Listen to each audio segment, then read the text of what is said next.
Good afternoon. Today is September 1st, 2018. We are discussing European culture. We've looked at history and we're currently discussing philosophy. We have been making comparisons between Confucianism and Western philosophy. And we looked at the history of philosophy from the big three, Aristotle, Plato, and Socrates. And we're now taking a travel through time to get a better understanding about Western philosophy. Philosophy can be divided into multiple approaches toward philosophy. What is similar between all those approaches is that there is always the rules of logic which follow from your premises. The rules of logic that have become ingrained into Western society.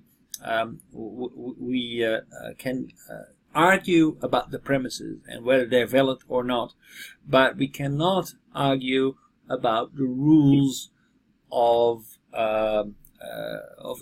logic. So logic, we have looked at that, induction, deduction, abduction, for example, and there are a lot of fallacies and conclusions that seem to be correct, but they are not actually not justified. This is something that we will look at later. This is more to do with critical thinking, but we are now looking more into the premises part. Okay, what defines the theory of different philosophers? And so we saw that there are some philosophers who take a 100% abstract, 100% non-empirical approach. Plato tended towards that direction, but it came really into full bloom later on, about 400 years ago, with the French philosopher Descartes, who philosophized based on pure abstract reasoning.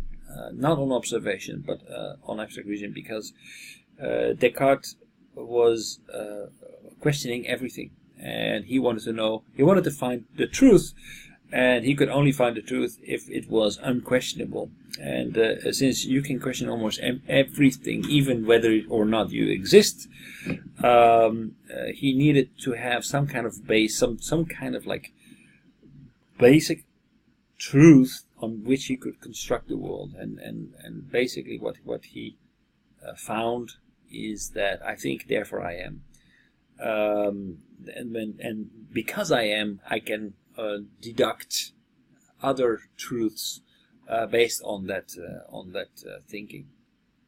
Now there is also empiricism, and empiricism is based on observation of what's happening around you and philosophizing about it. Empiricism, for example, Aristotle, who wrote about how to write a play, how to persuade people. This is more an empirical approach to philosophy. And today we will look at other examples as collected by Alain de Botton. He is speaking in a book program. He wrote a book, and he's fascinated about basically how does philosophy apply to our daily lives. And in his book, he took the approach that he wanted the help of philosophers to answer certain questions that people face in their daily lives. And the interview, Alain de Botton discusses 6 philosophers and explains how these philosophers would answer certain questions in daily life. Now, we have been looking at different philosophers. Socrates, he discussed who else? Montaigne, he discussed Seneca about the Stoics, Montaigne about modesty, how philosophy actually applies to daily life, and how we ourselves can be objects of study, and he encouraged people to to actually philosophize about more mundane questions, simple reasons, simple things about, well, how come that I don't like melon anymore, I remember, was one of the examples. So Montaigne... What is the melon? Melon, melon, fruits. Sust. Yes, thirsty? Thirsty. Oh, so, thirsty. Thirsty. Thirsty. So what's happening? No. So basically, what he encouraged people to do is not always refer and get their wisdom from books, but to be courageous and really philosophize and question themselves, study in their daily lives, and actually be more of a philosopher about your own life. Why did he say melon? Oh, basically because this guy, he wrote very intelligently, very deep about philosophy, but he also wrote about very mundane things, about why he doesn't like melon. Now, how he applies this to philosophy and how he describes it in the book, I didn't read Montaigne, but why he's relevant is actually especially because of this, because he encouraged people not to ride a high horse, not to be snobbish, but to actually just question everything, even if they don't seem to be very important questions. Everything is open for philosophy. So, what is melon? A melon is basically, it's just an example. Why don't I like melon anymore? And then basically you can philosophize about that.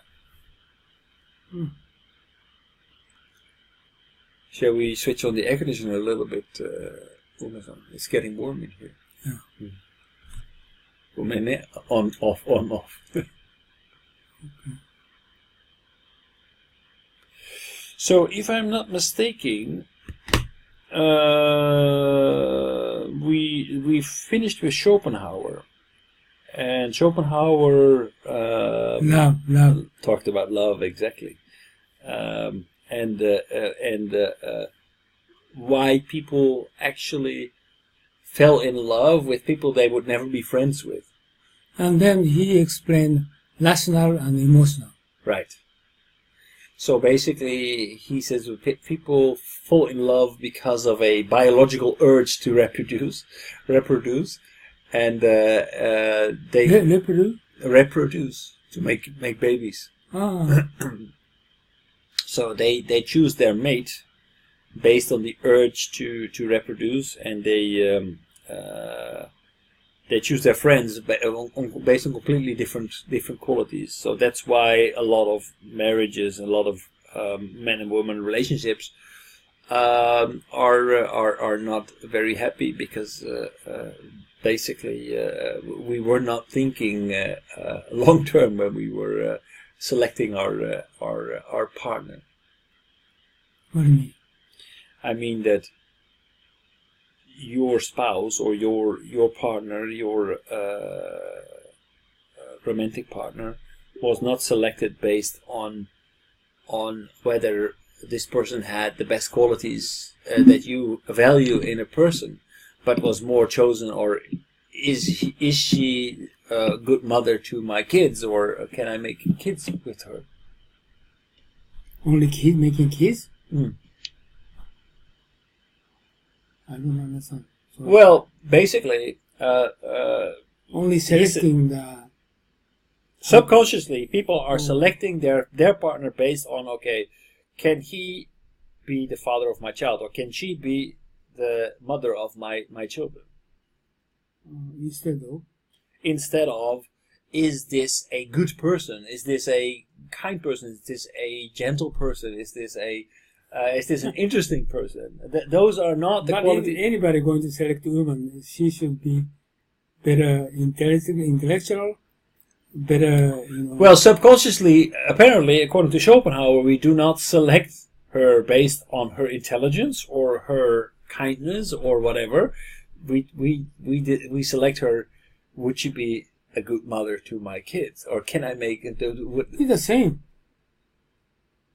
It's the same. Yeah, it's she is no knowledge, or she doesn't have educated, but kind of person he will not pick up to make baby.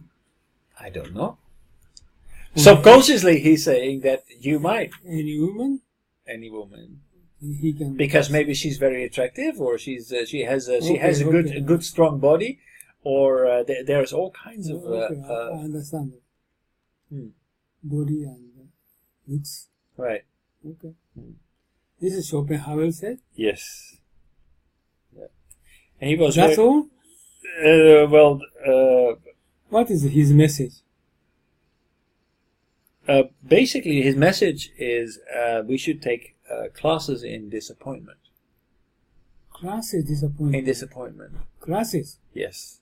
What do you mean classes? Classes in disappointment. He says life sucks, and it sucks a little less if you're prepared for it. So basically, why do people get upset when they are, for example, when they get sick? Everybody can get sick. Get sick? So we better be prepared that we can get sick. And once we get sick, we are prepared for it. What do you mean prepared? Prepared. Mentally prepared. In the case of sick? Yes. You mean like a consciousness? Like a patient? Yes. Oh. How to prepare? By actually putting in, creating a mental image. Creating mental mental image about really thinking about, okay, what would happen if I get sick? So if you get sick, if you're unprepared, right, you're panicking. What about my work? Will I get better? What do I need to do? What am I going to do with the kids? What is my life going to be like? Where can I? Looks like the power of now. Well, it has connections. It has connections. Forget past. But basically, no. What he's not talking about the power of now. Power of now is more about not worrying too much about what happened in the past or what happens in the future. What Schopenhauer is saying is that actually we should be prepared to like the fact that we could get sick. So if it happens, we don't have to worry because we've already thought about, okay, we can get sick. If we can get sick, then what will we do? We're going to sell. I'm going to sell the house. I'm going to do this. I'm going to do that. I'm going to do that. So at that moment, I don't need to panic. I can remain calm because I've already mentally prepared. I put this in. You need to prepare some. Writing material? Writing or just in your head, but basically, what's going to happen if I lose my job tomorrow? Then, okay, if I'm unprepared for that, then I might panic. I say, oh shit, how am I going to make ends meet and whatever? But if you are prepared that you can lose your job tomorrow, or you can be hit by a bus and become handicapped tomorrow, Schopenhauer said, be prepared for that. Take this, these things happen. They could happen to anybody. So be prepared. Okay. So then we can remain much more calm and can deal much better with the situation. Okay.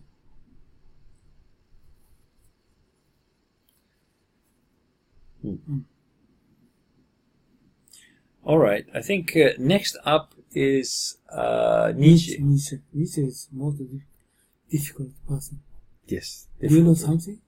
Well, Nietzsche is very widely described.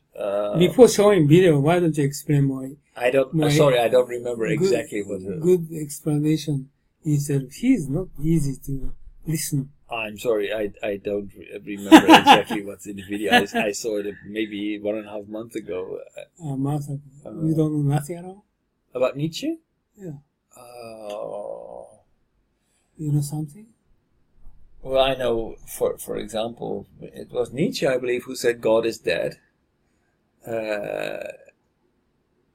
Many Japanese read his book, but I didn't. I didn't either. You didn't? No. Oh, okay, go ahead. Have a look. Just cut. Right. cut and cut. Explain. You put me. He said something. We're not sharing? Okay, sorry. Okay. No, that's not. Books. Books. Easy. They constantly change it. All right? Yeah. Okay. No, I don't know. Just recently the system is updated. Yeah, they always update it, but the problem with Skype, it's been bought by Microsoft, and Microsoft always make a mess when they buy something. Yeah. Yeah.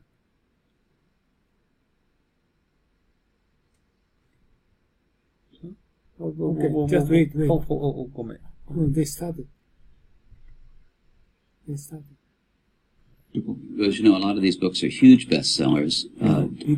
Do they ultimately do harm? It's very hard to say. I'm sure that some of them. I mean, I'm sure that many of them do a little bit of good. I just think they could probably do a lot better. Our next philosopher in your book, as a consolation for difficulties, is Friedrich Nietzsche. Again, who is he? Where is he from? Okay, he's from Germany as well. Also late 19th century. What's interesting about him is that he reads a lot of the ancient philosophers and even Schopenhauer, and takes objection to one idea in them. The idea that in order to be happy, that the good life is somehow a pain-free life. Aristotle had famously stated that the wise man enjoys a pain-free life.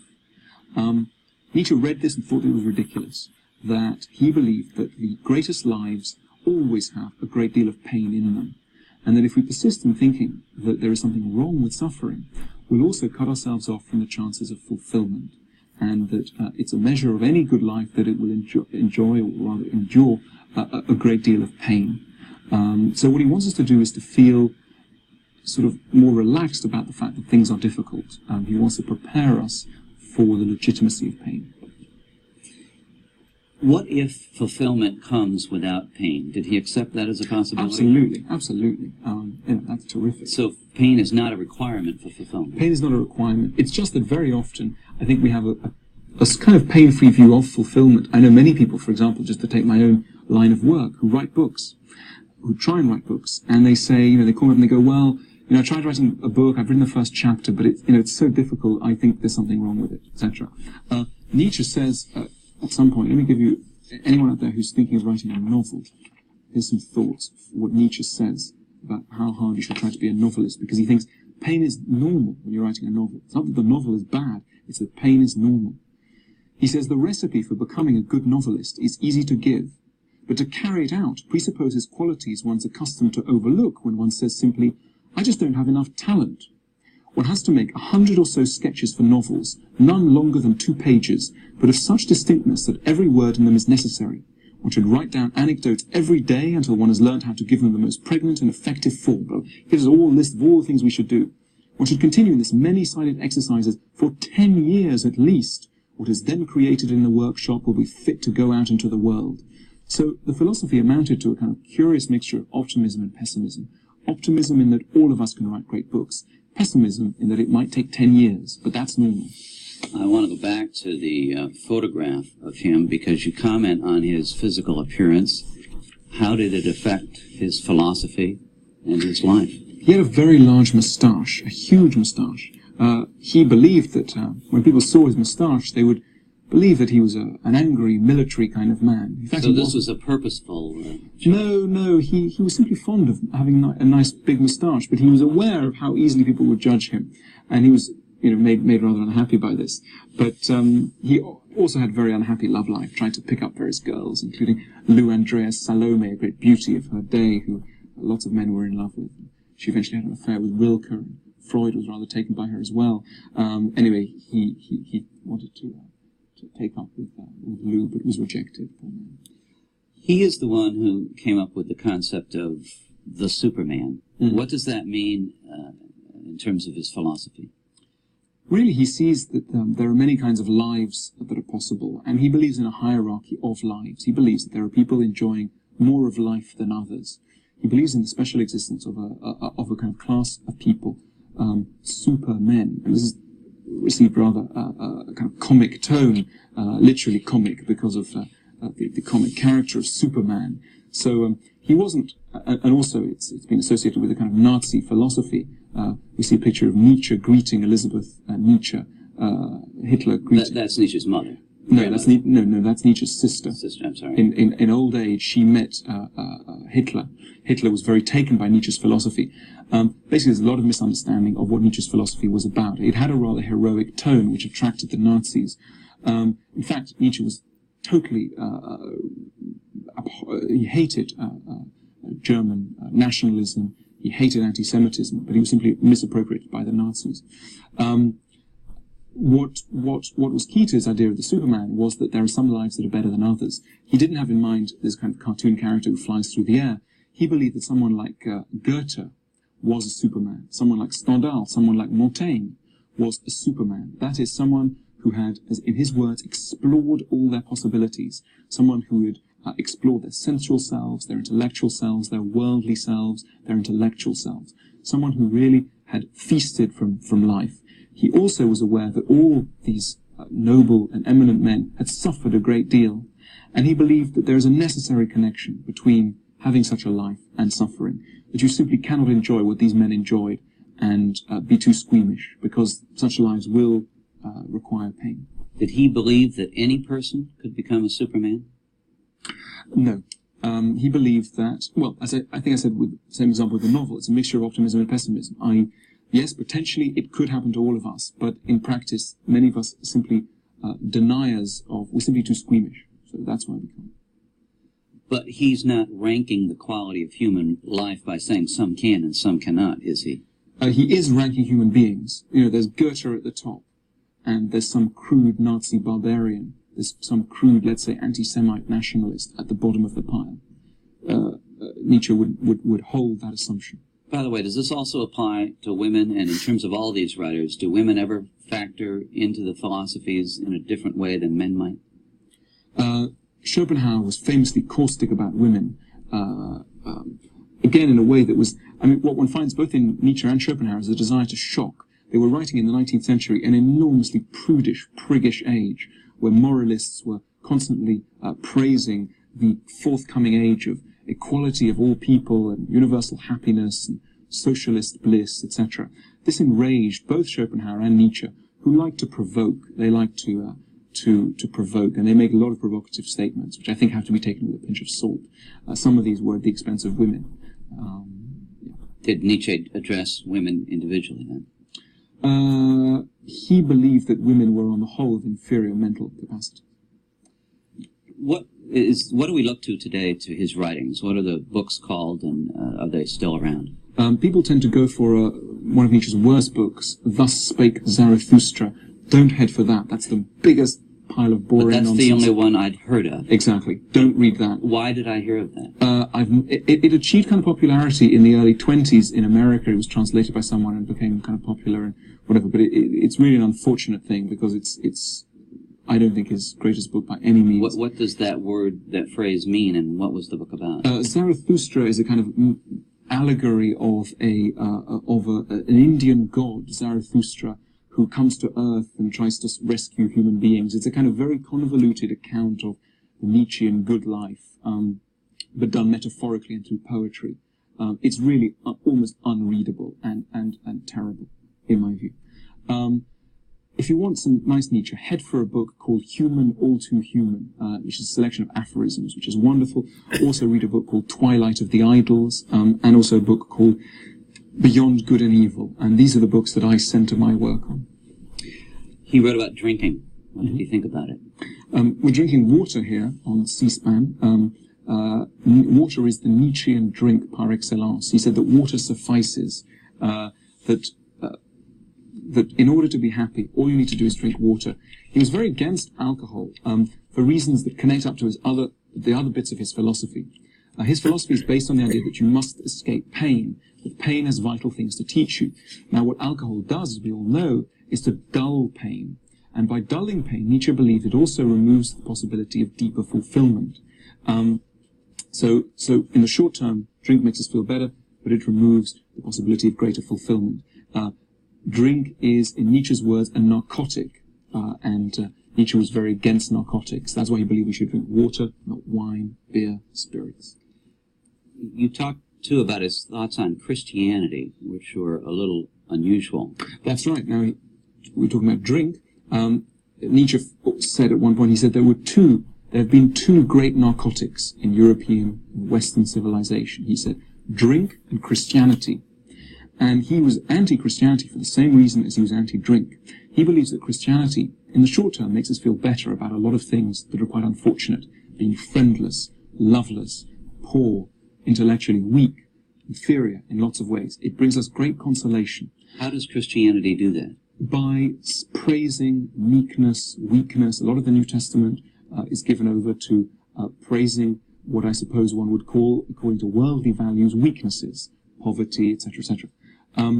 Nietzsche believed that Christianity is a philosophy that denies us fulfillment by trying to dull pain too quickly. And that's why he believed, rather ironic jibe, he said at one point that there was only one character who was any good in the New Testament, and that was Pilate, the Roman governor. You talked about him as a consolation for difficulties. Can you relate his overall philosophy to that? If you're facing a difficulty in your life, how would Nietzsche's thinking get you through that? Well, essentially, sometimes we panic about the fact we're in a panic. We panic that something is quite difficult. We're in the middle of a novel. It's hard to write. We think, oh my God, there must be something wrong with me because it's so difficult. Or, you know, we're building up a business and it's very difficult and we think there must be something wrong. What Nietzsche tries to tell us to do is to see that pain is normal, that pain is a part of any fulfilled life, and it has a role to play. And if we escape pain too early, we'll also escape the possibility of fulfillment. Well, what draws you to philosophy? I'm not drawn to all aspects of philosophy. As I said, I think at the beginning, many sides of philosophy are not interesting to me. They don't seem relevant. What I'm interested in is those philosophers that I discuss in my book that really connect up to everyday life and that are interested in pursuing wisdom. That was a mission of philosophy as stated by Socrates back in ancient Athens, but it's not a mission of philosophy that many university professors recognize today. We should mention to those who don't already know that you are the author of another book called How Proust Can Change Your Life. This is the paperback version. Is Marcel Proust a philosopher? Well, no. He's a philosophical novelist. His novel is filled with ideas, but essentially, I think he does work within the frame of a novel. But he has a definite philosophy of life, and it's that philosophy of life that I was interested in tracing in How Proust Can Change Your Life. And this was a very successful book, bestseller, in fact. What do you think people got out of your story of how reading Proust can change one's life? I think they got a sense of a kind of a roadmap for Proust, a sense of what the values are in Proust's work.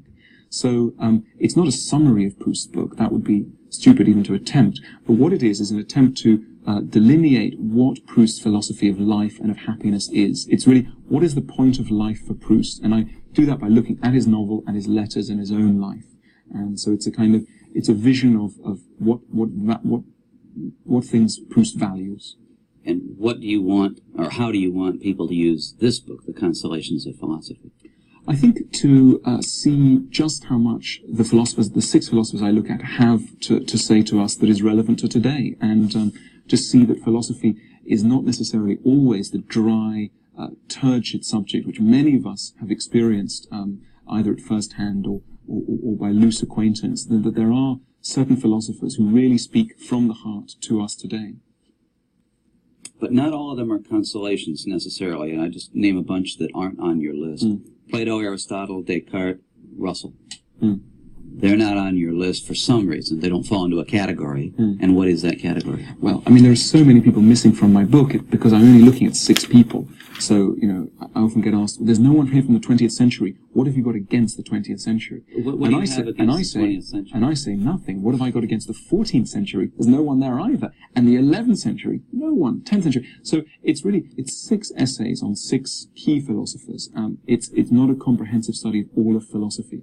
If you're looking for a general kind of cozy introduction to philosophy, this is not it. This is really a quite, it's a personal study of 6 philosophers who I believe really matter. And your next book? it's at that early stage, so rather like pregnancy, it's wise not to talk about it too soon. In that case, we'll conclude our discussions of the constellations of philosophy by Alain de Botton. Thank you very much for being here. Thanks very much. Okay, this was not so difficult to understand, I think.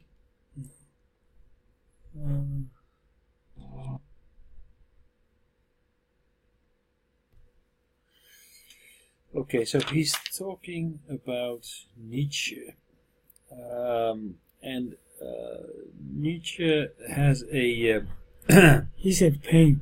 pain. Pain is necessary.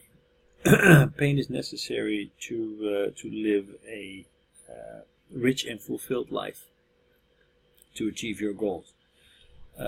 Great life has suffering in it. So if you want to avoid pain, you cannot live a great life. Writers like Goethe, he is a big admirer of Goethe. The greatest is the Shakespeare of German literature, basically. He suffered a lot. Actually, Goethe also suffered a lot in his own books. Pain is suffering? Suffering. So no pain, no gain is a saying. Basically, you need to be prepared to suffer. Life is hard. Life is not easy. We do not get many presents in life, so you should not shy away to work hard, to make sacrifices, and to live in order to live a rich and fulfilled life. So rich and fulfilled doesn't mean pain-free. It means that you invest and you work hard and you make sacrifices, but then you can really explore life and get the maximum things out of it. And his examples are Goethe, Montaigne, the philosopher, the French philosopher that he discussed before. So he's advocating that we do not shy away from pain. And how to shy away from pain is, for example, through the use of alcohol, which is a tranquilizer, which temporarily alleviates the pain, but it doesn't. It also takes away. He drinks alcohol? No, he drinks. He doesn't drink alcohol. He drinks water. Water is enough. He was anti-alcohol because he believed people were sedating themselves instead of experiencing the pain, and thereby also growing. They shied away, and therefore they did not explore life enough. The same for religion. Religion is also a consolation. It's he says he don't believe religion. No, he said the only person worthwhile, or the only person who played a good role in the New Testament was Pilate.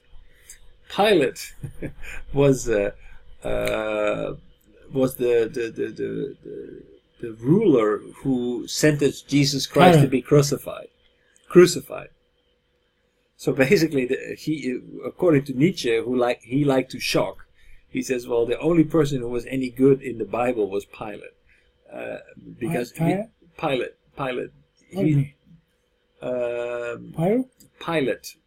That was his name, Pilatus, in Latin. Who's the name? I think he was Emperor Pilate. So Pilate, he ruled that Jesus was to be crucified.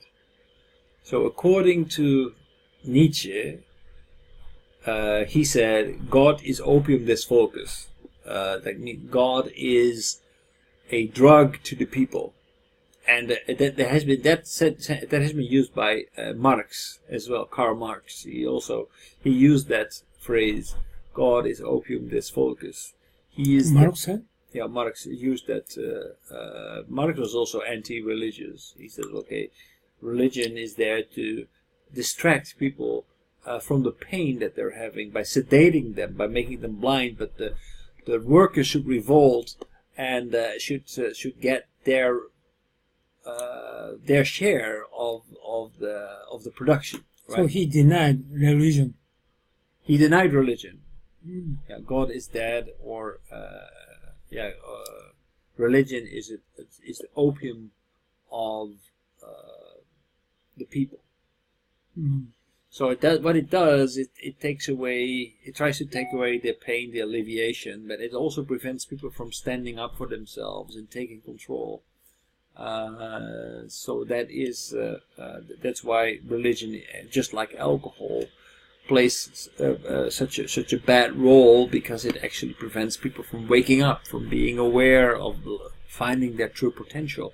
People should be constantly studying themselves, finding the truth, bring out the best of themselves. So those are the superhumans. The superhumans are Goethe and Montaigne and some others. That phrase in German is called Übermensch. Übermensch, maybe you heard about that term, but that is a term that is been used by the Nazis. In Germany, they said that the Germans were Übermenschen. Übermenschen means they were super people. They were superior people. So the Germanic people were Übermenschen. They were superior. It had nothing to do with the Übermensch as was described by Nietzsche, but the Nazis just claimed that they took that term and made it theirs, but it was completely inappropriate, because it was not at all what Nietzsche had intended. So maybe you can recognize something in Nietzsche also. I think your lifestyle is also a little bit like Nietzsche. No, different. No pain. No pain? No. What do you mean? How many hours per day are you working? But I'd like to work. Right. But no pain. Okay. Pain is I'm losing money. Might be pain. Right. But like losing money is painful, but he's not advocating that kind of pain. He is advocating the pain of the effort. The writing effort, that the fact that you are... Writing is pain? Writing, for example, can be pain. Why pain? Oh, because it's you can also go to a bar and drink beer at the same time and be relaxed. I mean, instead of going to bar, writing is much enjoyable. Okay. Why he said pain? He's pessimist. Well, in the example as described by the Bouton, he says, okay, people say, okay, I'm not a writer, I'm not much of a writing is just too hard. What do you mean too hard? If you want to be a writer, you have to make at least 100 sketches, and every sketch needs to be good enough. It should not have any unnecessary word, superfluous word. Every sketch for a book should be 100% perfect. Once you've written 100 sketches, you can select the one that you like as a topic for a book, and then you need to put more effort into it. People say, I'm not much of a writer. They are lying. They are lying to themselves. They are just not prepared to pay the price. People should make an effort, should understand that things in life do not come cheap. It might be hard. If you want to be an entrepreneur, people say, entrepreneurship is just too hard. No. Just accept the fact that if you want to be a entrepreneur, you have to suffer. You have to live through a lot of disappointments. You have to work hard. Maybe you will be deprived of sleep for I don't know how long. That is part of life. She believed working hard causing pain? Yes. No kidding. For most people it is. No, working should be fun. Otherwise, your life getting shorter. Well, fun. So then, where does fun come from? So fun could be going. Okay, what I try to say to like this. I'm willing to write book. Okay, Right. I'm willing to prepare material because I would like to. So how to change your mindset, like concentration to watching moon. Okay, concentration on writing book. So your nerve focus on writing book. So we're going to be more enjoyable, more fun, more concentration is focused on writing book. Why this is cause pain? But for most people, it causes pain because they can't get the words right. They can't find the material. They can't find a good plot. They cannot make their characters come alive. So They- so the kind of people, those people, they have no talent to write, right? So they need to looking for another job. Well, he says, actually, no, you cannot say I don't have talent. You have not tried hard enough.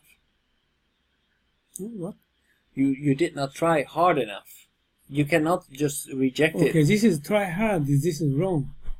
This is Well, Nishida said, not try hard. Okay, you don't like it, but you should like it. Okay, and then you change your mind. You enjoy it. You concentrate it, and you forget you yourself, and you devotion for doing that. So you have no pain. This is Nishida said. Nietzsche says, Okay, just watching moon, you forget, right? right. Writing book, you forget, right? So you need to forget. You're devoting something. Right. Then you forget everything. For 10 years of just, already you recognize, already 10 hours passed. Right. Sort of concentration. Flow. Flow. This is flow. So, no pain. Huh? Right. So, but Why Nietzsche said this? That's the reason I ask you, he's pessimist? he's not he's a pessimist, but he's also an optimist because he says that, Why he said pain? he says actually, you can do it, but you need to be, a writer can be a writer, and people should be prepared to suffer to do it. Not, He said he's always feeling pain writing book. Right. Patient. He's patient. Basically, he says you need to really push yourself to the point. Oh my God.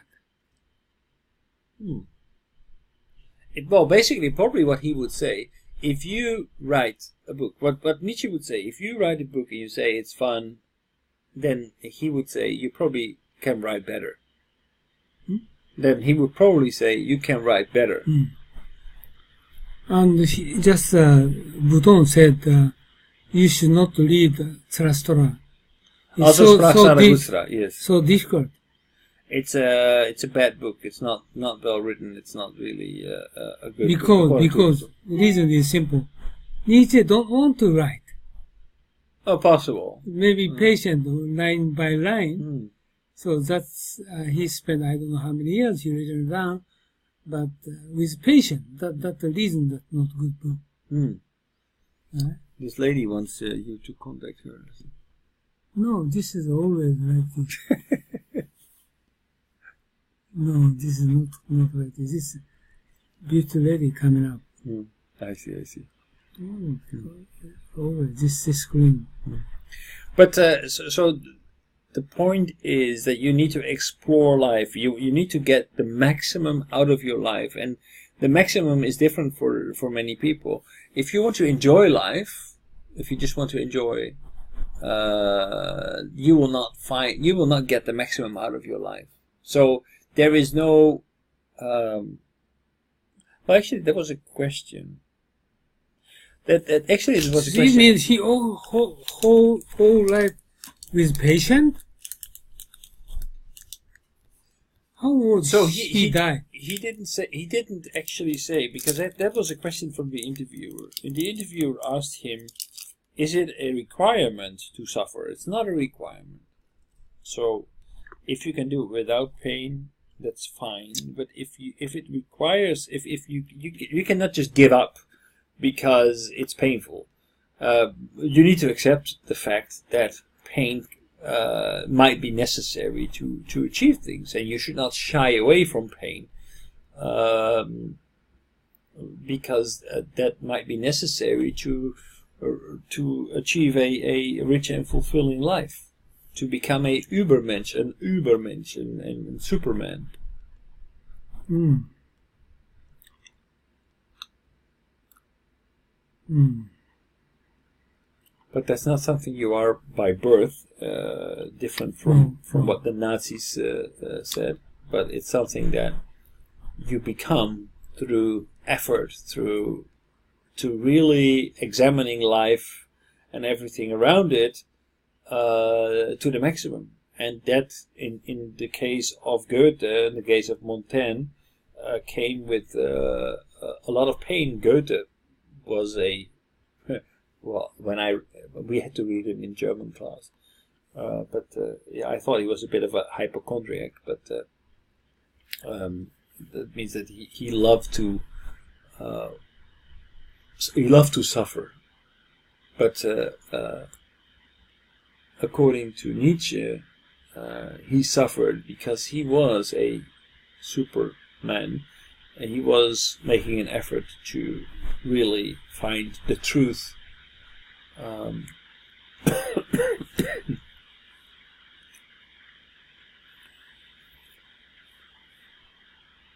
So in your case, in your case, you're a writer. You enjoy writing. Mm. You can write a lot. It doesn't cost you any suffering.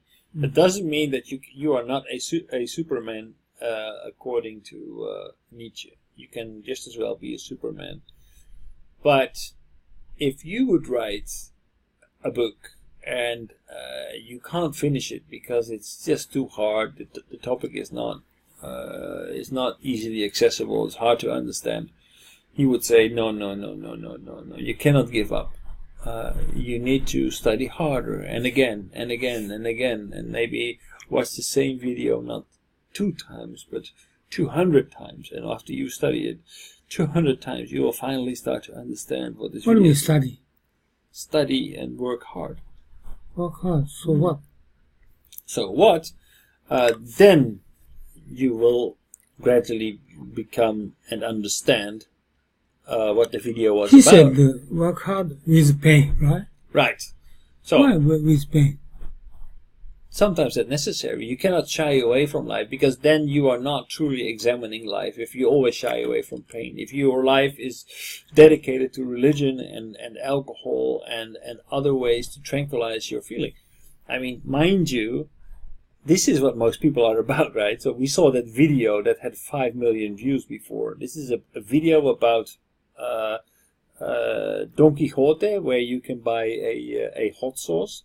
5 million people are watching that. Those people are bored. They don't want to think. They do not explore life. They're being entertained about not so much irrelevant topic. So why don't we change the discussion? Philosopher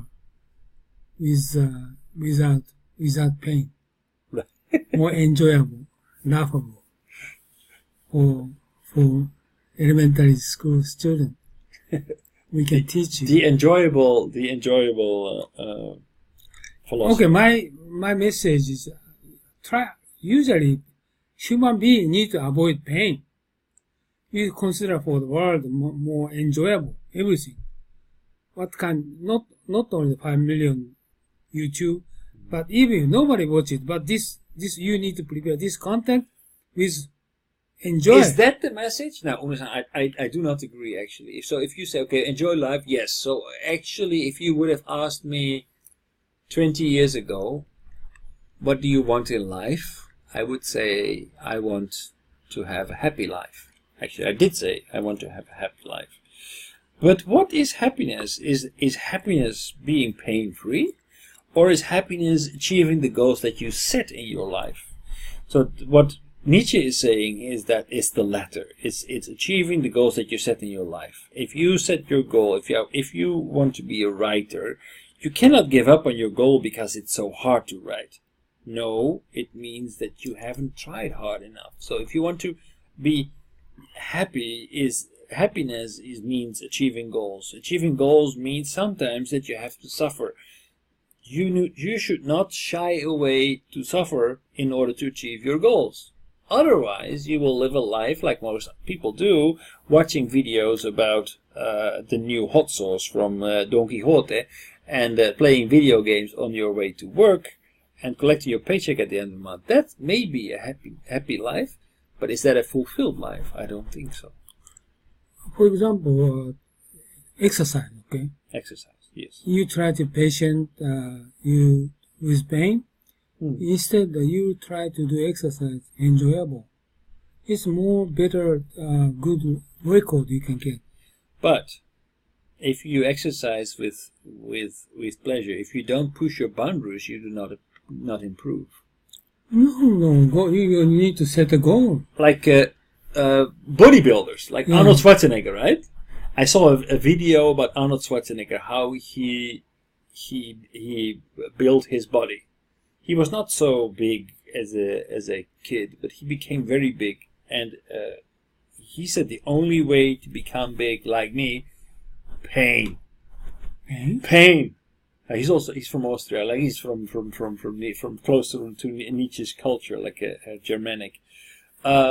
Pain. So you constantly need to go beyond your limit, otherwise your muscle doesn't grow. So you need to get out of your comfort zone, really get into the pain zone in order to build your body. Pain is necessary, otherwise we do not grow. If you stay within your comfort zone, you do not grow. If you do not explore your boundaries, if you're not prepared to suffer, you cannot grow. Really?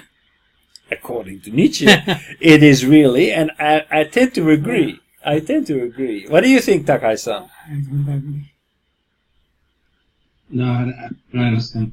But what is your opinion on his philosophy? Do you think he speaks the truth, or are you in agreement with Uno-san that life should not be about suffering, but should be about being happy? Maybe I influence Nishida very much. Yeah, I'm not so mature, but yeah, so still, I'm easy to get. No, simply saying, your work with pain. My work is not pain, but Okay. I have much more pains from something bad to work. The work is okay, but something else are almost pain for me. Right. What is pain for you? Right. But okay, so then the question is that acceptable, the pain? According to Nietzsche, he says, well, you should not shy away from pain, and basically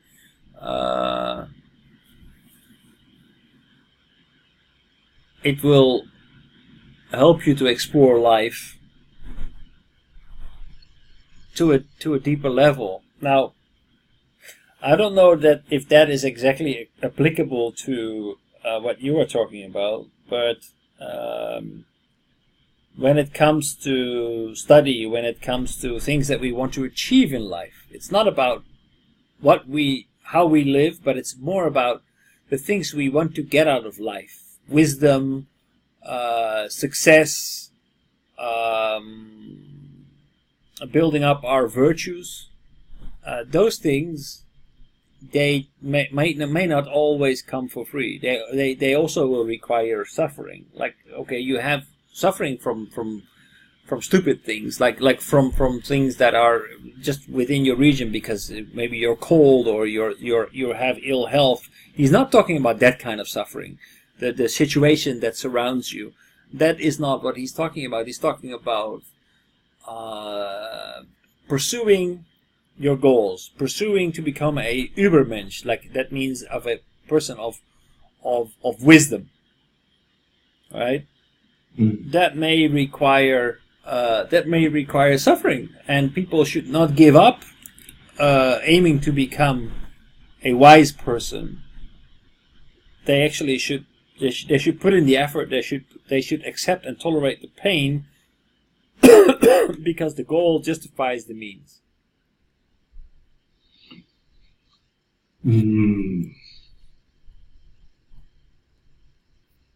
Yes.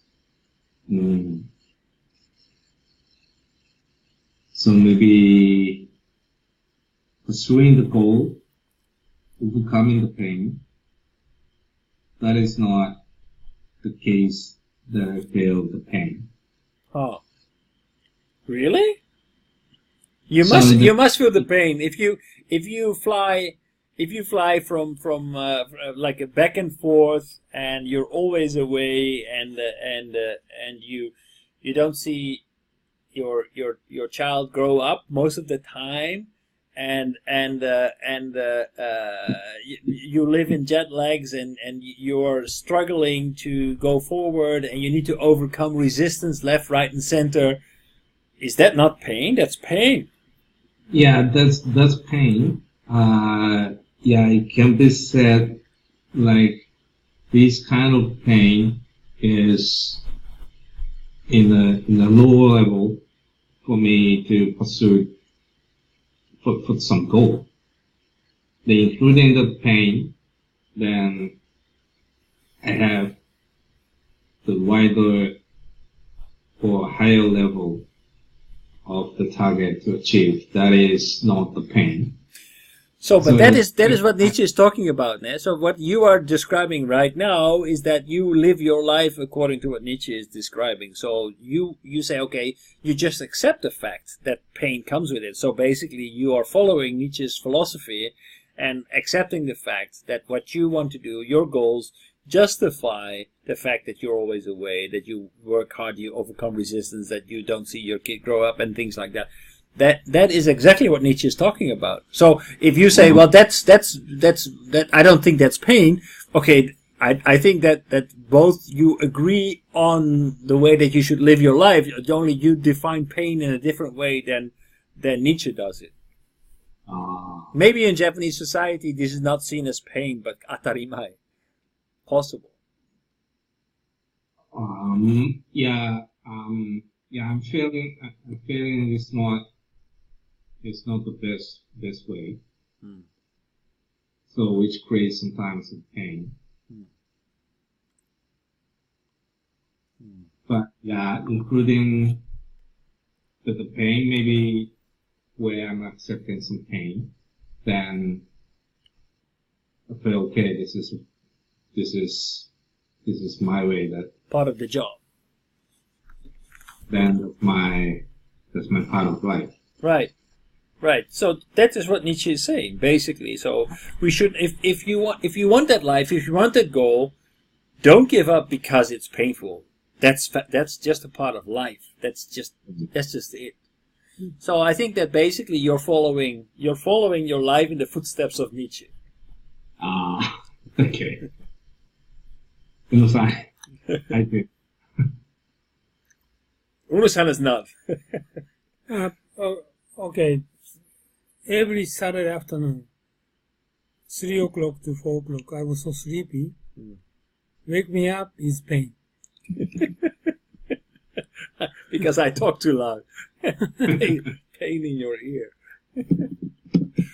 But work hard or communication with my wife, no pain. My pain. Okay, but Like okay. So if you want like a different stream in philosophy is hedonism. What? Hedonism. What is this? Hedonism is seeking pleasure. Hedonism.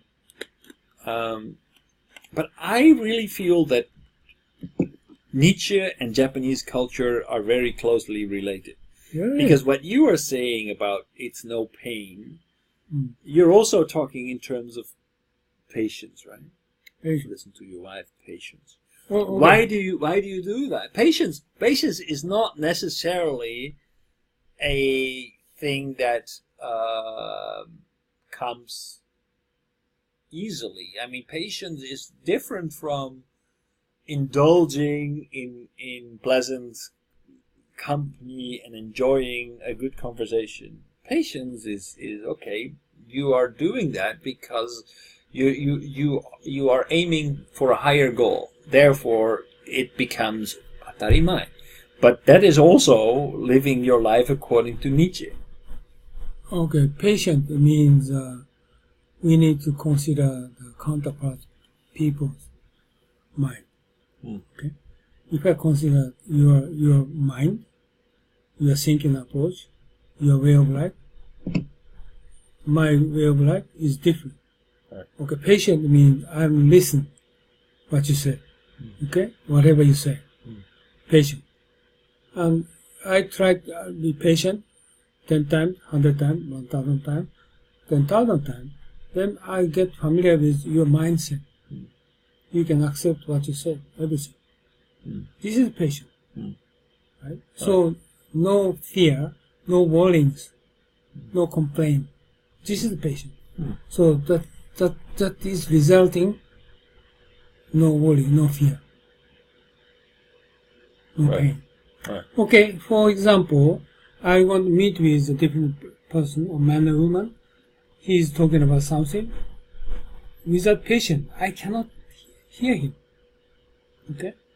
But with patience, I can hear everything what he or she said. Okay? If I don't familiar with patience, it causes pain. But Confucius said, you're patient, 10,000, 20,000, you're patient. Okay, for everybody. And naturally, if you are accustomed with patience, every annoying, worrying, like noisy thing and whatever, gone. Even if different opinion you said, but be patient, you listen to him. Tomorrow morning, forget everything. Acceptable, everybody's saying. Tomorrow morning. But usually, people is protected his mind, so never listen to him. Why do people protect their mind? Because he fame, money, family, and your status, so you protect yourself. Because otherwise it might be painful, right? If people That's a hurt your pride that's painful because you don't accept his opinion. Right. That's painful. Because you feel you're not respected well enough, or people are treating you not. Good example is my wife criticizes me a lot every day, but you be patient. You're accustomed to her criticize, then you have no pain. You just consider for her mindset, accept her. So no pain. So, but this is what you're talking about is exactly Nietzsche. Why? Why? There's no pain. There is pain. Because you basically what you're doing is you're just like Arnold Schwarzenegger. Every day you're pushing yourself not to respond. I tell you, exercise every day. Why pain? This is fun. Yeah, okay. It's fun, but it's also pain. Otherwise you will not grow. So grow, you need to push your boundaries. Every day you want to respond, but you're not responding. You're listening. And every day you think, ow, itai. But you're not responding. And you're listening. With the objective of ultimately becoming so adjusted to what your wife is saying that it's not painful anymore. That means that you reach the stage of Übermensch. You reach the stage of superhuman. He said? Yeah. Finally, superhuman. Yes. Superhuman. Yes. And this is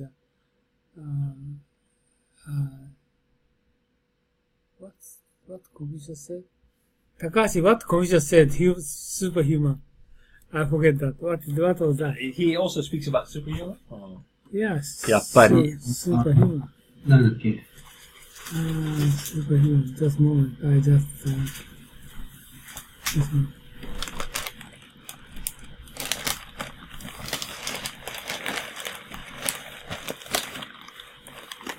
Oh, saint. Oh, Saint. like a holy person. Yeah. Confucius in said, Japanese, what?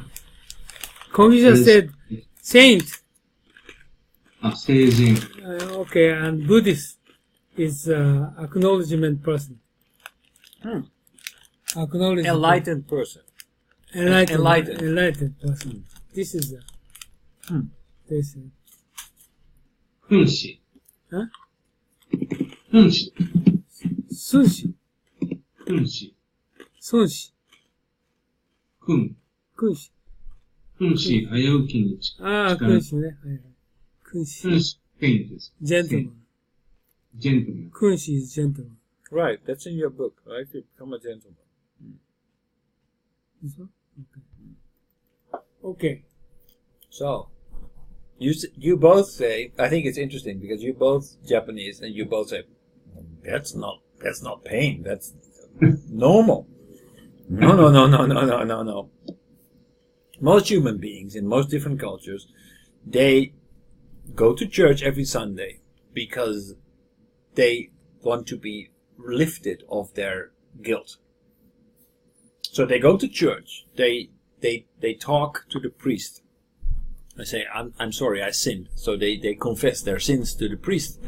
Why do people confess? Because they just want to get the guilt off their shoulder. They want to be lifted of those sins. Why do they commit those sins? Because they are not patient during the week. They cannot. By the way, we don't have a kind of confess. Well, I think this is actually confession. No. Is a brilliant invention by the church, because confession gives people a way to actually, instead of restraining themselves, instead of being patient, instead of working hard, they can get away with a lot of things, because once they confess it to a priest, they can go out and pray to God for forgiveness, and God will forgive them. We don't have confession. So we go, actually, Nietzsche is 100% right when he says that religion is opium for the people. It is a way for people not to be patient. And people are sinners naturally, right? That this is also what the church believes. People are sinners.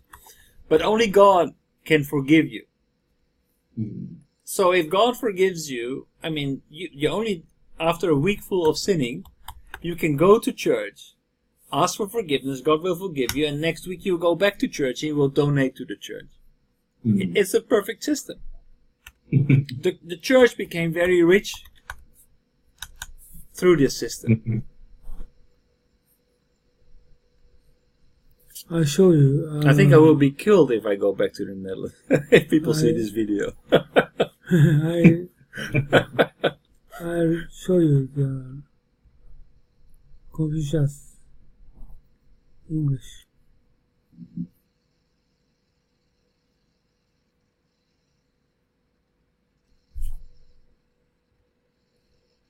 Self-composure. This one. Here, yeah. Take care of own behavior even when being alone. Right. This is Confucius. Right. Okay? No confession. Right. Always like this. Right. Self-composure. Always. This is Confucius. You did wrongdoing, but nobody allow you. This is guilt. Right? Right. So we decide he or she is wicked. This is wicked. No compassion. Okay? And this Confucius said, don't touch her, don't touch him. Right? This is compassion, no compassion. So Christianity and Confucius is different. Yeah.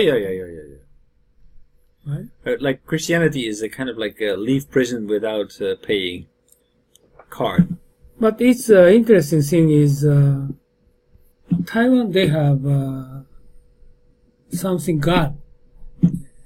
Every house, big, 3 God with beard.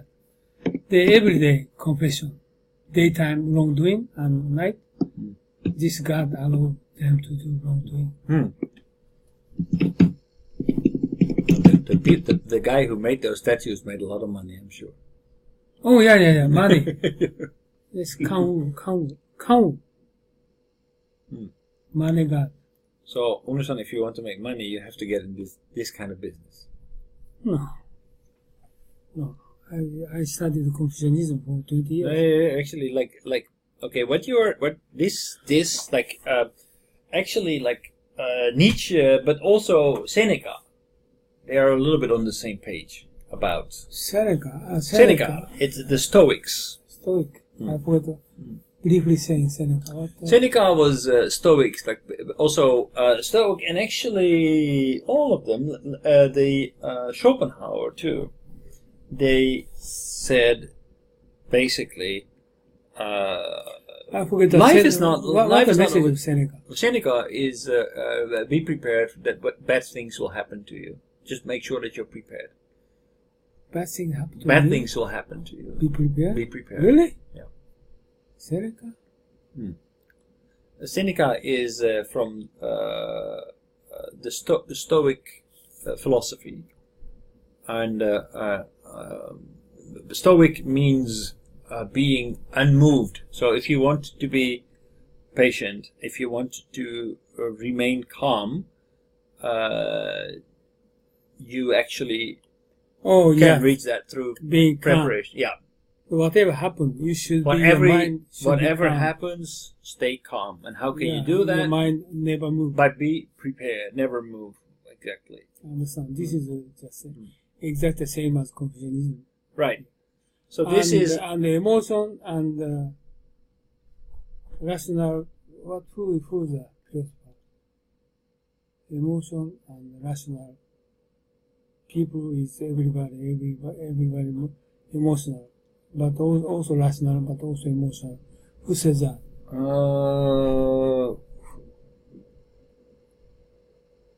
That's Aristotle. You're talking about Aristotle. Aristotle. Right, Oh, yes, right, Aristotle. Right. Those is also Confucianism. Seneca, yes, Seneca. Right. So basically, be prepared. Bad things will happen. So if you want to be a writer, you should be prepared to suffer, if that's necessary. So if we are setting a goal, we need to just do not alleviate. Just do not reject your goal or give up on your goals easily. You just have to accept the fact that your life will be painful. It's not necessary, but if it's needed, your goal justifies it. Don't shy away from pain. Don't shy away from... What is it? Goal justify? So, your goal justifies the pain. Goal justify? Yes. Goal justify? The pain. You mean change goal? No, don't change your goal. Just work harder.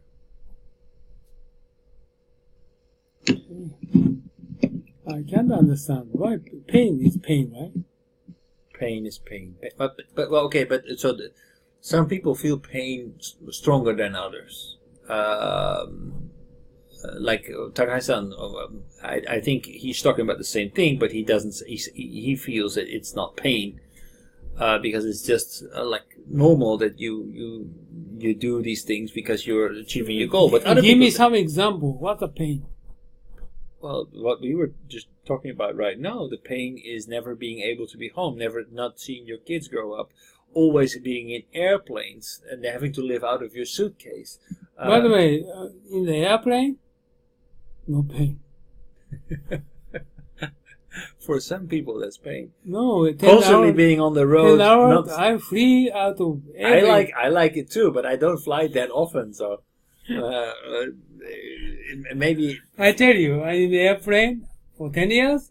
I'm so happy with battery, and I can writing a book for 10 hours. Right. Without any interruption. So happy. Right. Yeah, I like it too. I like flying a lot, but for a lot of people, they don't like it to always be on the road, never be home, to always having to eat. Okay, hotel this food. is they need to study Confucius. Confucius is teach you be patient. Or Nietzsche, and he also teaches you to be patient. Yes, patient. Right. Eliminate everything, every annoyance. Right. Right. So 10 times, 100 times, but your wife claim suicide every But then it's doable, the show. So if you, as long as you're patient, as long as you just keep doing it, then it's possible. Nietzsche is saying the same thing. So you can do it as long as you're prepared to be patient, as long as you're prepared to suffer, to endure the pain. Be patient. Okay, pain equal patient. Right. Okay, I understand. Right. So there's a parallel between Confucianism and Nietzsche. That's why Okay. Nietzsche is so popular in Germany, if in Japan. Okay, Takashi, understand. By the way, why he so difficult book he written? Maybe he didn't find his message yet. I actually, also Sprach Zarathustra, I read it. I also thought it was shit. I had to read. But why that book is so famous? Difficult? I don't know. It's like one of those books. Like I don't understand. Like, there's a bunch of books like Macbeth by Shakespeare. I don't like that book at all. I don't know why it's famous. I don't know. It's a masterpiece, obviously, but I don't think it's a good book at all. Maybe I don't understand it. Okay. So, Mm. so we finished everything, right? Right. What are you going to do next? Well, actually, we not finished everything, but We are not I finished everything? No, What are you going to do next? So basically, I want to summarize. I tell you, your explanation is more simplified. Yeah. Oh, you have next page? Yes. Oh, more pages.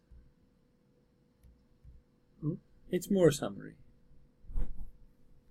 So this is about parallels between Confucianism and Western philosophy. What's So, that? this is patience and stoicism. So this is talking about Seneca, but Zeno of Citium. These are all part of the Stoics, and they formed a kind of school in philosophy. So Stoicism, an ancient Greek philosophy developed by Zeno of Citium around 300 BC as a refinement of cynicism. It teaches the development of self-control and fortitude as a mean of overcoming destructive emotions. Oh, this is be patient. exactly the same. Exactly the same, the show. It does not seek to extinguish emotions completely, but rather seek to transform them by a resolute asceticism.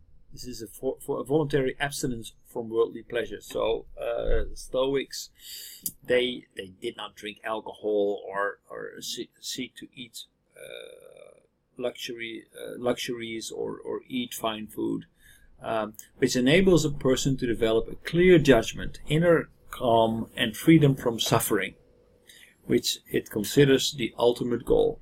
So there is a very clear parallel between the patience in Confucianism and in Stoicism.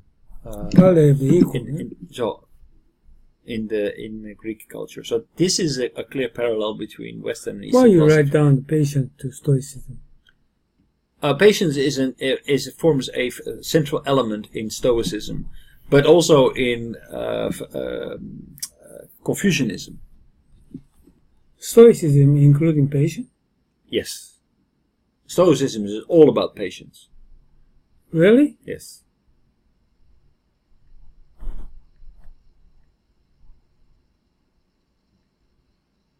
So Stoic literally means unmoved, but it's about patience. Not to be moved. Because basically, people prohibiting desire. Anything. Prohibiting rage, prohibiting ecstasy, prohibiting letting yourself be controlled by any kind of emotion and losing your rational behavior.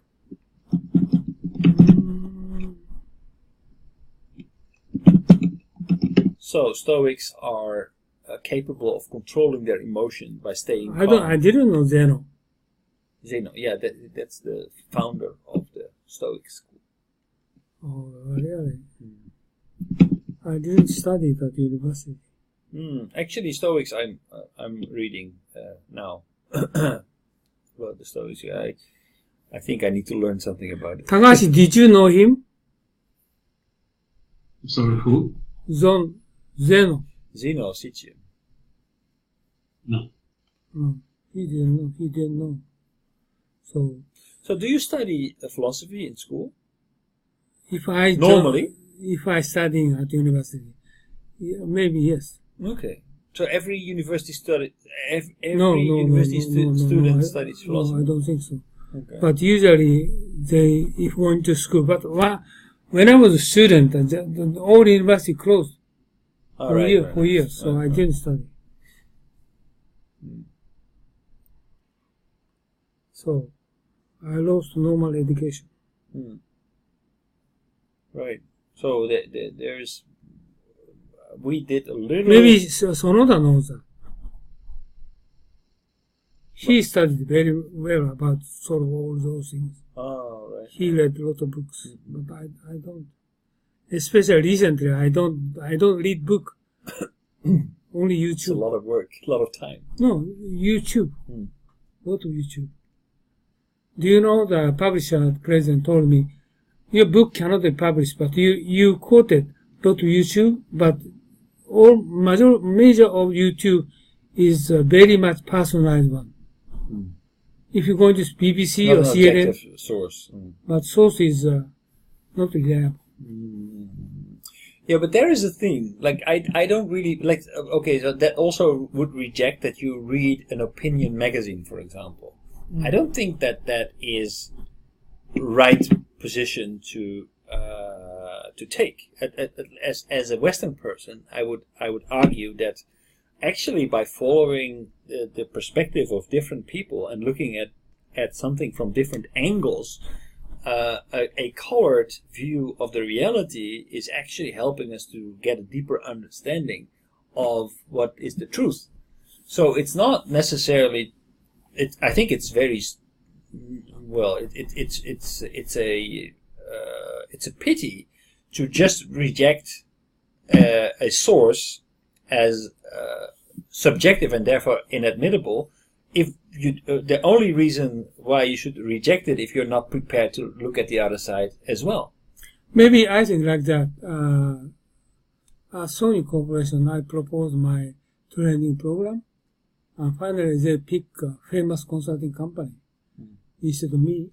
But because their attitude is famous consulting company, they receive training at bad repetition, failed, but nobody criticized him.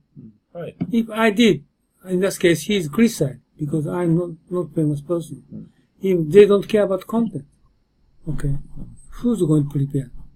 The news is the same. Who's going to prepare? Japanese newspapers, journals, TVs, everything the same. Where this source is where from? Oh, this is the unknown person, rejected. They did not pick up the content. Where from? This is wrong. Is it same as Europe? No. No. No? No. Really? No. No. Are you sure? You mean, are you talking about the HR manager or are you talking about No, the journalism? Ordinary people, journalism. No, journalism absolutely not true. Not true. What No. The journalism can be very subjective, can be very colored, can be very, but it's always like it has its sources, but it's accepted to be colored because that's why we read these kind of articles, because we are looking for opinions.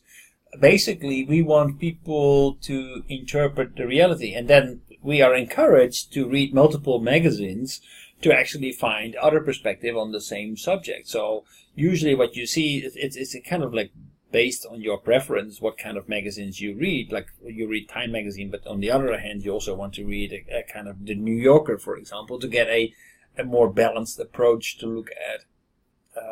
Pick up any kind. If content is good. Right, but the content is good doesn't necessarily mean that it's objective. That it can be subjective. But it just means that you cannot be satisfied there. You need to study more if you really want to know the truth. You need to pick out and ask yourself critical questions. Okay, well, if he can claim that, but how does he justify that? That he has this opinion can be something you can laugh about or you can learn something from, but it shouldn't alleviate you from the duty to also look at other opinions or think yourself about other opinions that would. So I viewed a lot of YouTube, and I don't care what sources come from, but I viewed a lot of YouTube and pick up on some of those, and even if famous one, but I don't pick it up. But some not famous one, but I try to get on my book, because this is the content. I agree with this content. But why do you agree with it? Because you agree with the opinion, or you opinion? Okay, right, okay, right. But you have to be careful, because if you want to be a trainer, you need to kind of find the truth. But you can find the truth by not always by teaching through your own opinion. For example, Libya.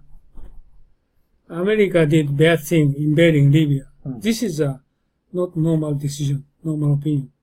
But my opinion is America is illegally invaded Libya, killed Gaddafi. But I pick up that opinion. Right. So this is opinion. This is I believe that is true story. Like Iraq is America invaded. But that is good for a book, because maybe you have that opinion. But Iraq invaded. But this case is British government agreed wrongdoing by United States. Yeah. Okay, fails action. But Libya is British never says that. But I believe they did wrongdoing. And like Gaddafi, Syria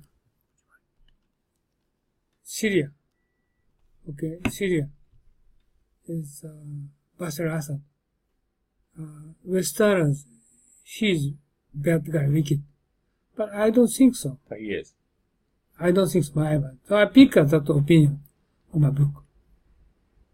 Of course, I put on both opinions. Because majority opinion is Bashar Assad is right. Killing people. So when it goes to describing Bashar Assad, I think it's very good to have 4 subjective opinions about Bashar Assad, because he has his supporters and he has his enemies. But why does he have supporters? Why do people support him? But also, why are people against him? He's a very absolute totalitarian dictator. There's no freedom in Syria whatsoever. I've been there for a couple of weeks, and you can definitely say that he's not good for everyone. Well, how come that he just many people support him? Oh, because he also supports some people. Syria was divided, has been divided, always been divided, but he kept Syria divided by preferencing some people and by taking rights from others. But be careful, he is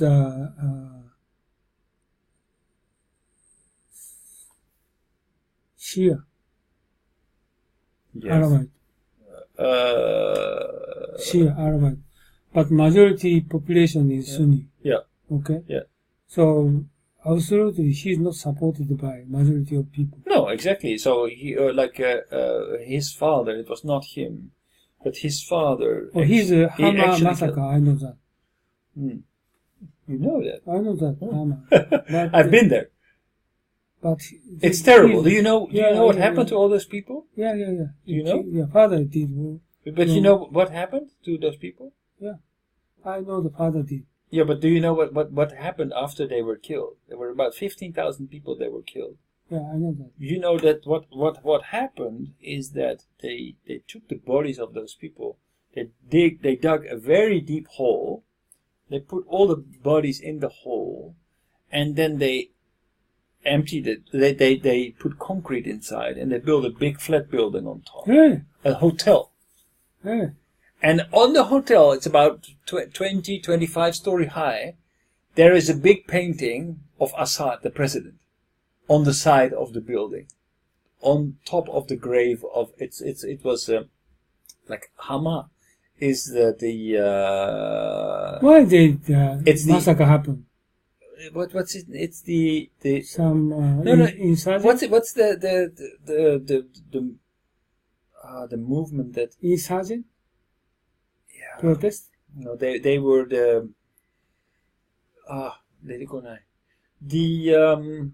the group that's also responsible for the revolution the revolt in Egypt. It's the everybody is scared of this group. Also in Saudi Arabia, in Egypt, Muslim Brotherhood.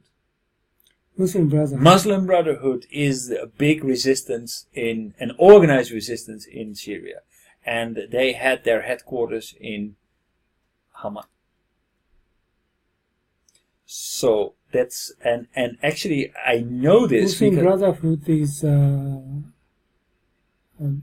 Sunni. Sunni. Yes. That's the reason why. Yeah. Why So they kill. I heard about this because I happened to stay somewhere in a house in Hama, and they people rent out the roofs of their house. You can stay there for a small amount of money, so very very cheap. And there was a German actually staying on that roof, but he confided in me that he was a journalist and he was looking into that building. It was on a undercover mission to find more information about that building. So it was. He advised me. He asked me actually to go take a motorcycle and go there and explore the area. Why that son Assad is wrong? Father was Well, wrong. it's usually his father, yeah? His father. And Father is his wrong. actually Assad, the current Assad, it was not the eldest son. The eldest son was killed. Eldest son killed? The eldest son was killed, and that's why the current Assad, Bashar Assad, is. Why Bashar Assad is wrong? Well, because he suppressed the Muslim Brotherhood, which is the majority. He used chemical weapons. He Use a chemical weapon, you used sure? chemical weapons. But the UN denied. No. No, UN she denied. What? He sent an inspection, but their conclusion is not Chemical. Assad. Okay. Well, I'm that I want to see. They couldn't find that evidence. Chemical weapons has been Of course, they used chemical weapon, but Right. they didn't say Bashar Assad. Okay. Well, I understood that he used chemical weapons. He had a Because I read a lot of YouTube. and okay. he had a lot of he has a lot of there's like so much spying going on in Of course, this is Assad group is small, a Shia group. You know how many secret service there are in Syria? Many. 7 secret services. Yeah, because do you know why? Yeah, because otherwise he cannot control Minority. them. No, very minority. Shia group is. What's the name of it? Shia. Not Wahhabi. No, not bad. Small group rather than ordinary people. Ordinary people Sunni. So she needs to protect his minority. Right. Minority, like same as Iraq. So he tried to protect his government. Right. So she tried to hire a lot of secret services. Right. Otherwise he cannot sustain. Yeah. them. So it's a total paranoia state. It's But completely the paranoia. issue is, she killed a lot of other people. Right. How we're going to define, okay? Or this is because of war, or he using chemical weapon. Are you sure? Sort of things. I read a lot of actually, I issues. saw. This is really totally. People are even afraid to talk in their own houses. Yeah, many people influenced by Westerners media. No. I was there. People do not dare to speak the truth inside their own house. But it's because okay. That's the reason I'm studying democracy all over the world. And especially Africa is very difficult to judge. this president, good president or bad president. And I just watch YouTube, his interview. Some interviews very good, very smart. But some cases he's bad. Yeah, no, but I mean, I will not deny that he's smart. Actually, he's smart, but he is also in a position where it's either him or he's kill or be killed. That's the situation where this man is in.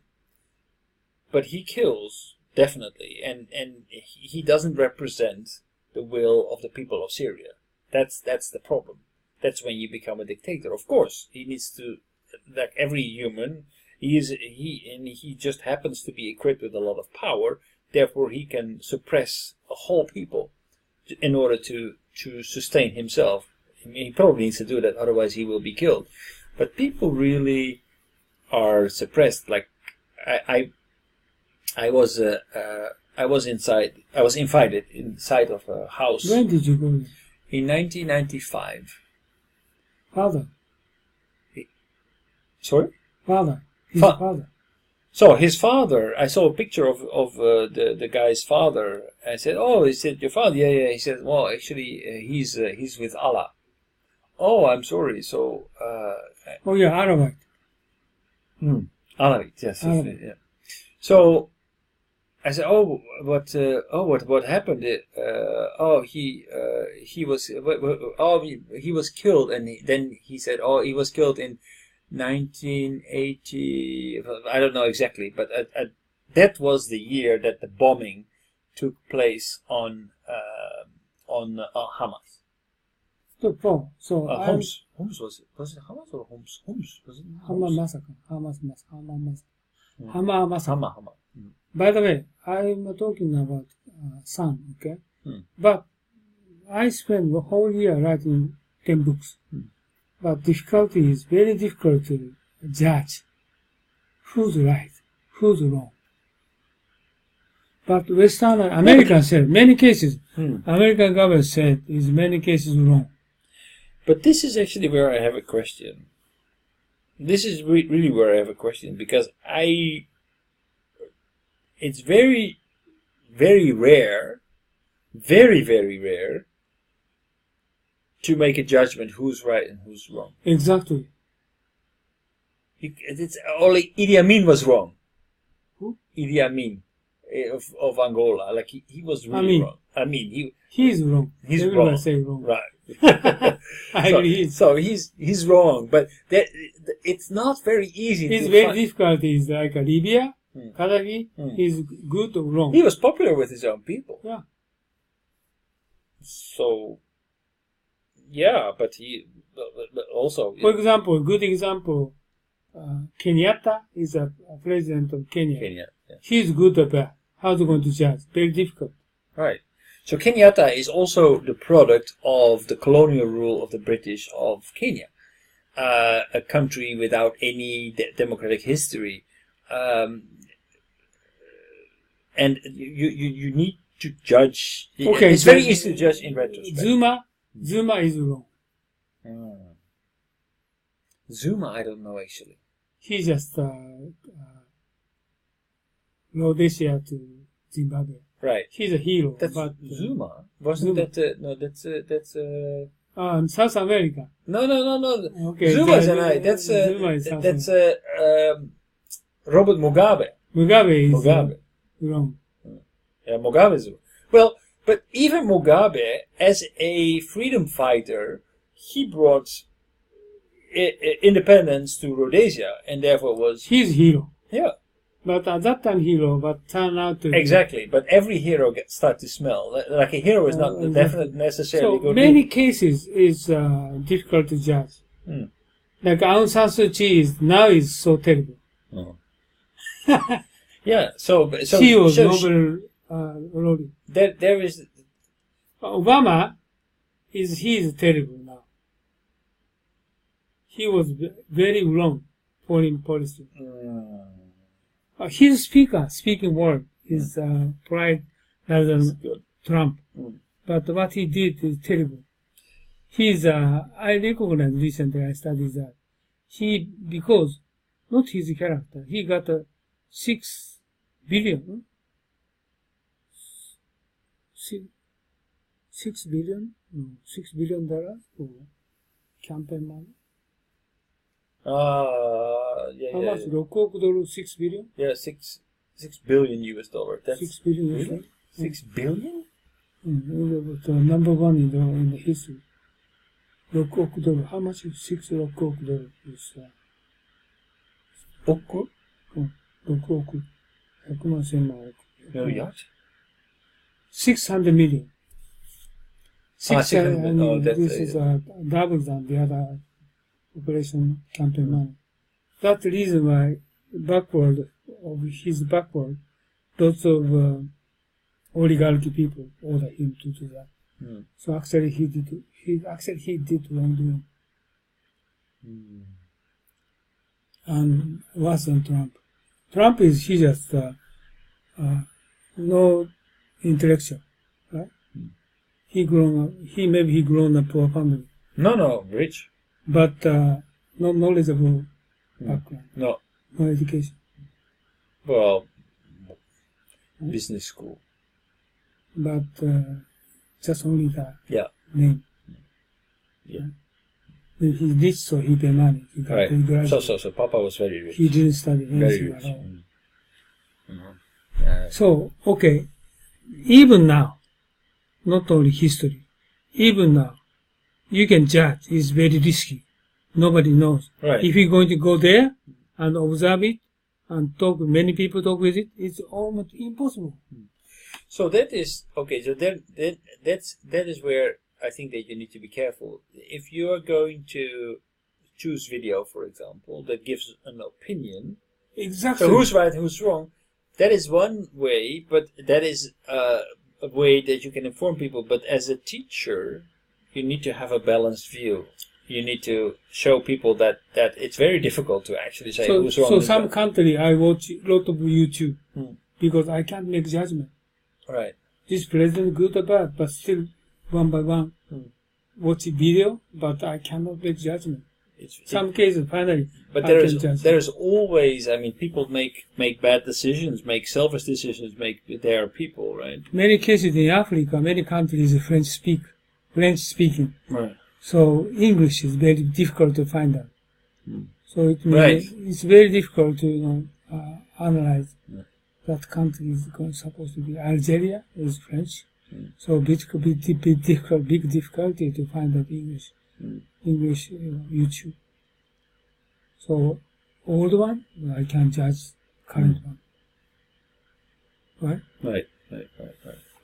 So going back to Stoicism. So actually, this is a good parallel between Confucianism and Western philosophy. This is Confucianism. Right. They're not saying. So What difference? actually, yes.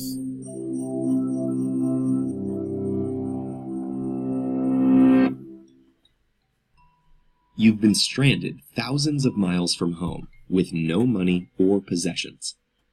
Such a predicament would make many people despair and curse their awful fate.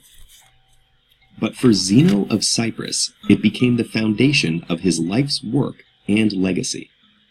The once wealthy merchant lost everything when he was shipwrecked in Athens around 300 BCE.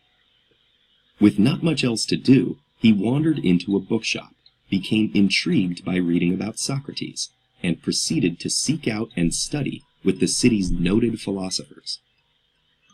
As Zeno began educating his own students, he originated the philosophy known as Stoicism, whose teachings of virtue, tolerance, and self-control have inspired generations of thinkers and leaders.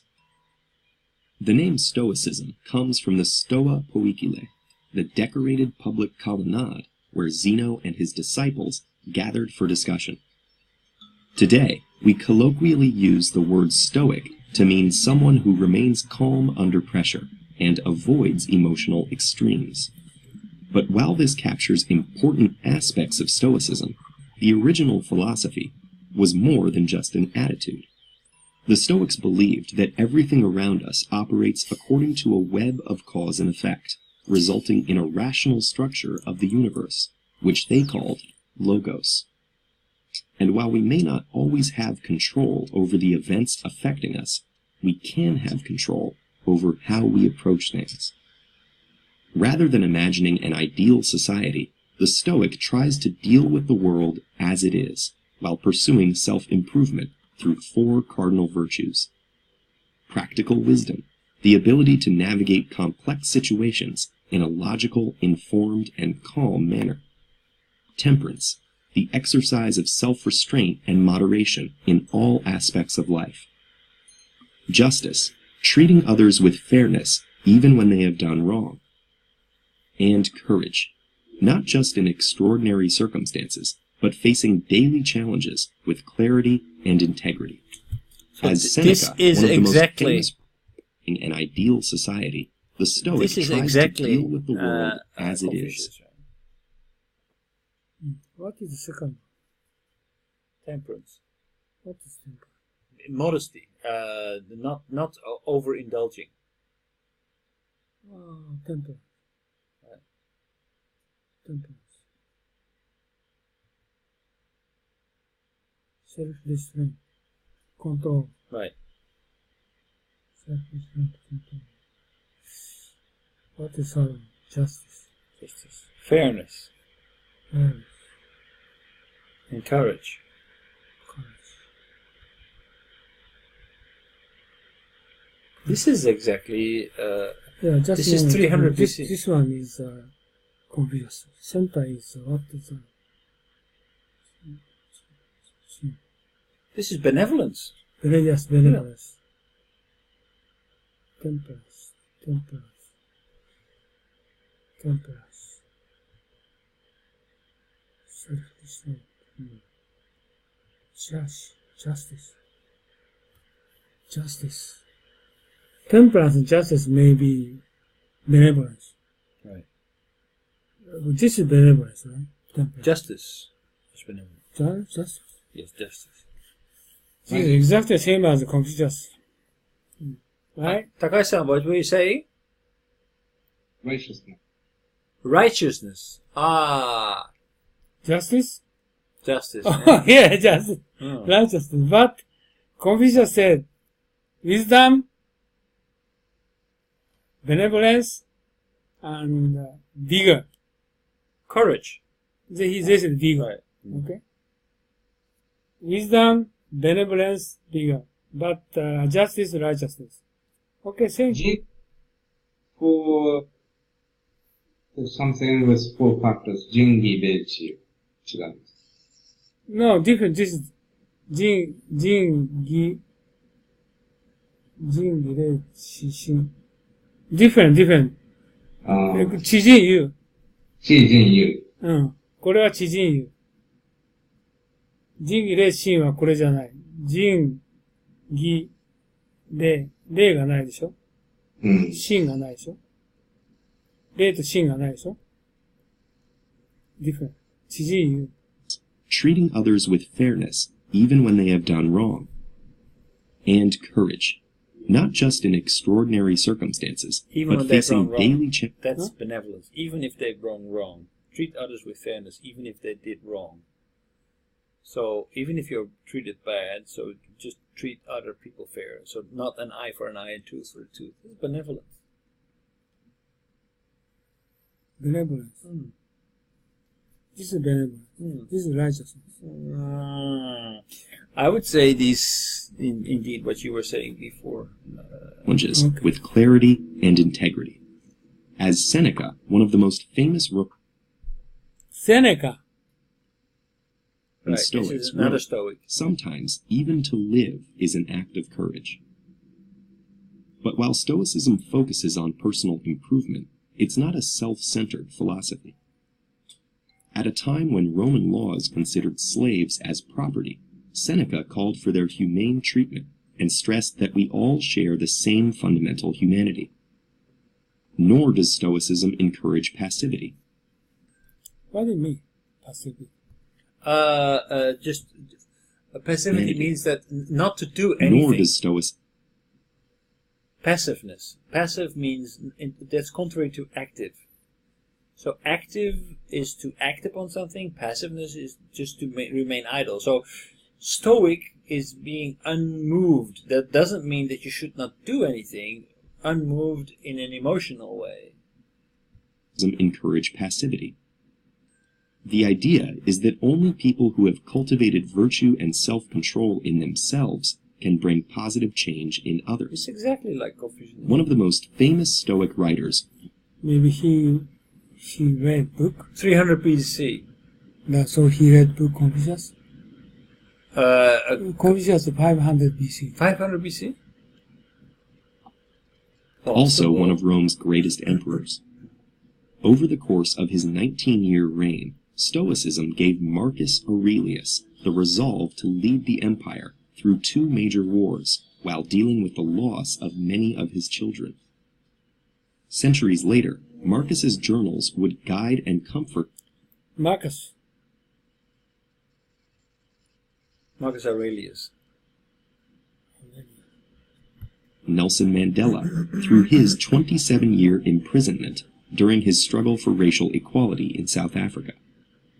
After his release and eventual victory, Mandela stressed peace and reconciliation, believing that while the injustices of the past couldn't be changed, his people could confront them in the present and seek to build a better, more just future. Stoicism was an active school of philosophy for several centuries in Greece and Rome. As a formal institution, it faded away, but its influence has continued to this day. Christian theologians such as Thomas Aquinas have admired and adopted its focus on the virtues, and there are parallels between Stoic ataraxia, or tranquility of mind, and the Buddhist concept of nirvana. One particularly influential Stoic was the philosopher Epictetus, who wrote that suffering stems not from the events in our lives, but from our judgments about them. This has resonated strongly with modern psychology and the self-help movement. For example, rational emotive behavioral therapy focuses on changing the self-defeating attitudes people form about their life circumstances. There's also Viktor Frankl's logotherapy. Informed by Frankl's own time as a concentration camp prisoner, logotherapy is based on the Stoic principle that we can harness our willpower to fill our lives with meaning, even in the bleakest situations.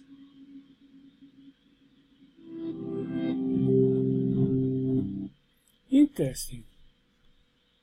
So, this is a very clear parallel, and I mean it's even so close to Confucianism that, from what you're saying, maybe it's possible that that Athens had a book in the library that was actually based on Confucius.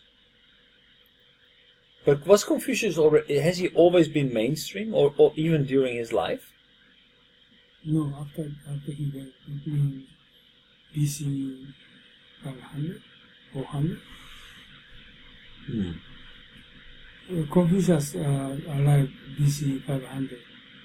After his death, his disciples written 400? Yeah, 100. So maybe she didn't know that.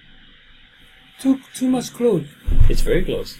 Well, maybe that we are coming to some kind of like universal wisdom.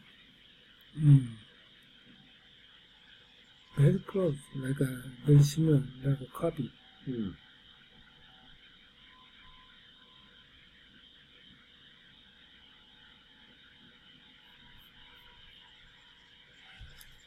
Maybe Uno-san, can you maybe Google on Stoicism and Confucianism? Whether is Stoicism based on Confucianism? Let me Google here. Yeah, you can type it here. Why not? Yeah. Type it here. Type. Oh.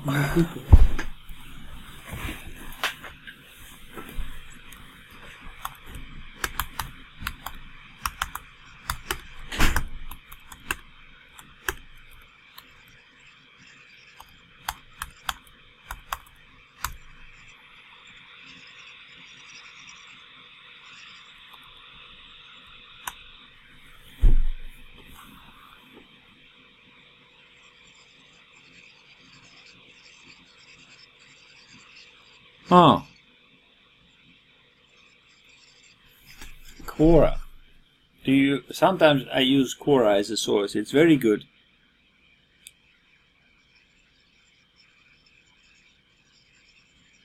Mm. The Stoic school.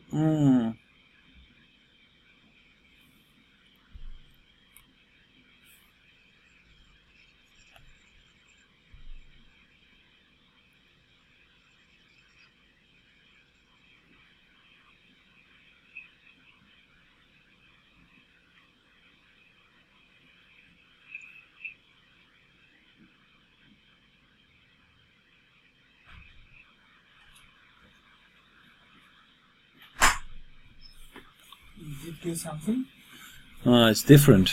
different? Mm. No. For no, Stoics, cosmos is ultimate and fundamental, while for Confucians, family is highest priority. no connection. Well, Confucianism in itself has a starting point in family life. That's basically that it start like more or less the principle. Change the world, start with yourself. Whereas Confucianism has a cosmopolitan, a global approach, but they come up with the same recipe more or less. The Stoics and Confucians have different starting points. One from individual logos, reason, and the other from intrapersonal benevolence. Ah, okay. So I think actually that's interesting. So we can say that right.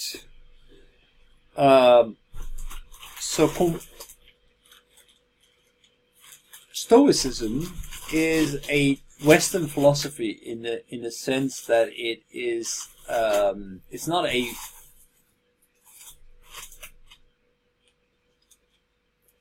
it's not really a path, a way, but it's a philosophy based on reasoning, and Confucianism is more a path, how you should live your life in order to become a gentleman. So, Yes. so they are both typical products of their surroundings, Yes. holistic and based on logic reasoning. But the recipe of how to become a better human being or how to live your life, they kind of end up in the same conclusion. So both they give the same recipe, but they have actually looked at the world, they studied the world from a completely different perspective. But the conclusion is more or less the same.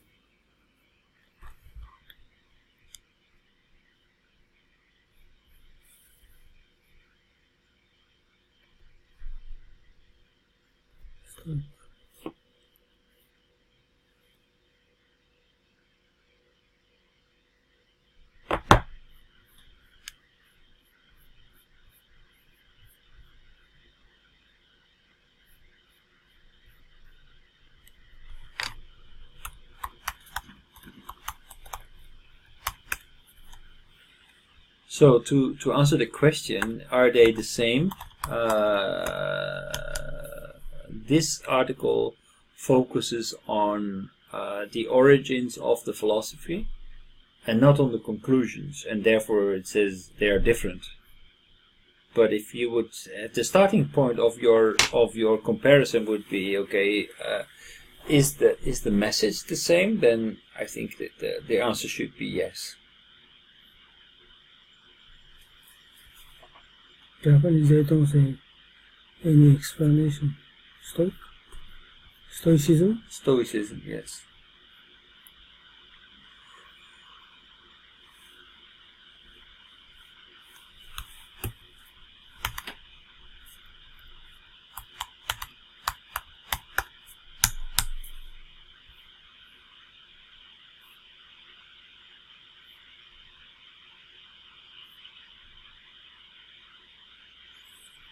Typically, Japanese, they don't study sort of things.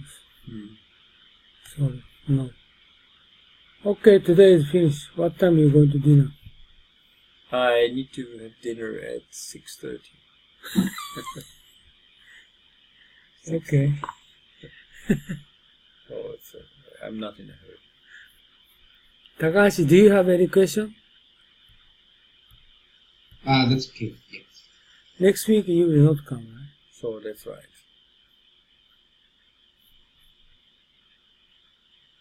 You So don't next come. week, not on Saturday, not on Monday. The next week is no Monday. Right. 17th. 17th is okay. So next week is But 17th is a day off, then. It's a public holiday. you don't? Or 18th better? 18th may be better, but Up to you. well, maybe it's okay.